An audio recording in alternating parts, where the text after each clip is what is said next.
Setelah huru-hara permintaan Rantis Baja saat melawan KS UGBK, beberapa waktu yang lalu, kini pelatih Bahrain Dragan Talajik resmi memanggil 26 pemain, untuk dua pertandingan tandang kontra Timnas Jepang dan Timnas Indonesia, di lanjutan babak ketiga kualifikasi. Bahrain akan lebih dulu menantang Jepang dalam matchday ke-7 Grup C di Saitama Stadium pada tanggal 20 Maret, kemudian selepas itu melawat ke markas Timnas Indonesia di Stadion Utama Gelora Bung Karno Jakarta, pada 5 hari berselang.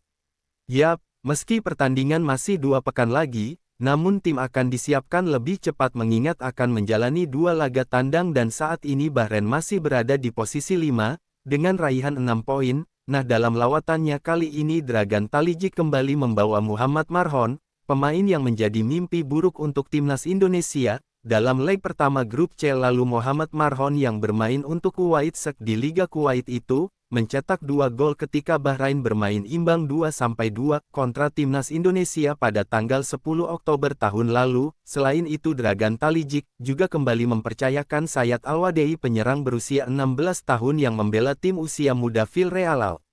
Sayat telah 5 kali masuk skuad Bahrain, dengan 2 di antaranya di putaran ketiga kualifikasi Piala Dunia 2026. Tentu saja persiapan dini yang dilakukan Bahrain ini perlu diwaspadai oleh skuad besutan Patrick Kluivert, meski Bahrain diperkirakan bakal mendapatkan tekanan ekstrim dari supporter tim Garuda, merujuk dari pertemuan pertama ketika Rizky Ridodek mendapatkan pelayanan yang buruk di sana, namun mereka datang dengan motivasi tinggi, mengingat persaingan tempat di Grup C masih sangat mungkin untuk diperebutkan. Nah, lebih lanjut di tengah Bahrain resmi mengumumkan skuad final yang bakal dibawa ke Jepang dan Indonesia. FIFA selaku pemangku event juga telah menunjuk jajaran wasit yang akan bertugas di laga Bahrain versus tim Garuda. Menurut rilis yang ada, Federasi Sepak Bola Tajikistan resmi mengumumkan bahwa wasitnya akan berpartisipasi dalam kualifikasi Piala Dunia 2026. 4 wasit dari Tajikistan dan 2 wasit VAR dari Uni Emirat Arab akan masuk dalam jajaran wasit yang akan memimpin pertandingan di SUGBK nanti. Gulmurodi Sadulo akan didampingi oleh 2 asisten wasit asal Tajikistan Hasan Karimov dan Fakrut Kuralov serta wasit keempat Seo dan Jain Dininov. Selain itu 2 wasit asal Uni Emirat Arab akan menjadi wasit bagi VAR dan AVAR, yang mana kedua wasit tersebut adalah Muhammad Obaid Kadim dan Omar Al-Ali. Meski baru berusia 34 tahun, Gulmurodi Sadulo sudah khatam berbagai kompetisi internasional di Asia. Dia pernah memimpin pertandingan internasional di Asia dari mulai Piala Asia U23 AFC Champions League Elite kualifikasi Piala Dunia 2026 zona Asia, dengan rekam laga kontroversial versus Bahrain yang terjadi di pertemuan lalu.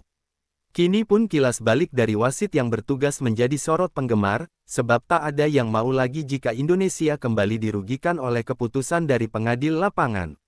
Nah, rilis resmi yang telah dilakukan FIFA, serta Bahrain ini, lantas membuat PSSI tak mau kalah dengan membocorkan jadwal sumpah WNI 3 pemain baru yang telah disetujui DPR RI Rabu kemarin. Memang prosesnya sendiri perlu dikebut, karena tenggat waktu untuk pendaftaran pemain ditetapkan hingga tanggal 10 Maret mendatang. Dengan kondisi ini menurut lalu, Hadrian Irvani selaku pimpinan Komisi 10 DPR RI, Emil Audero, Din Jame, beserta Jopli PSSI, bisa disumpah dalam waktu 5 hingga 7 hari, setelah rapat di lembaganya, yang mana 5 dari hasil rapat artinya tepat di tanggal 10 Maret, meski sangat mepet. Lalu Hadrian optimis tepat waktu, sebab mengingat sebelumnya Kevin Dix juga disumpah sebagai WNI dalam waktu yang mepet, sebelum laga kontra Jepang dan Arab Saudi pada November lalu. Tak bisa dipungkiri untuk saat ini Coach Patrick seharusnya sudah memiliki daftar nama untuk dipanggil, mengingat semakin dekatnya waktu untuk melakukan persiapan serta untuk menjawab tantangan dari Bahrain yang sempat menolak bertandang ke SUGBK.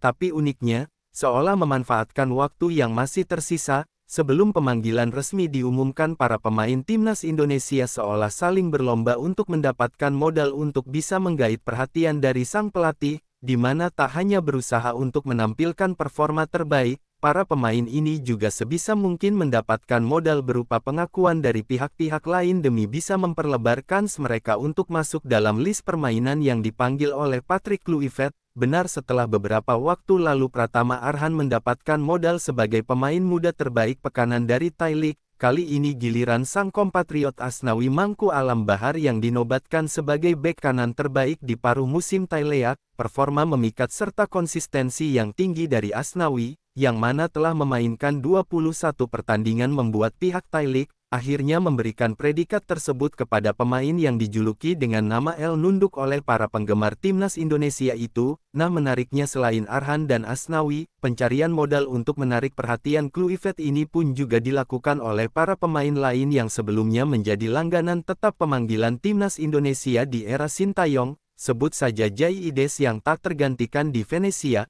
kemudian Kelvin Verdong, di NC Nijimegang yang penampilannya selalu menuai pujian.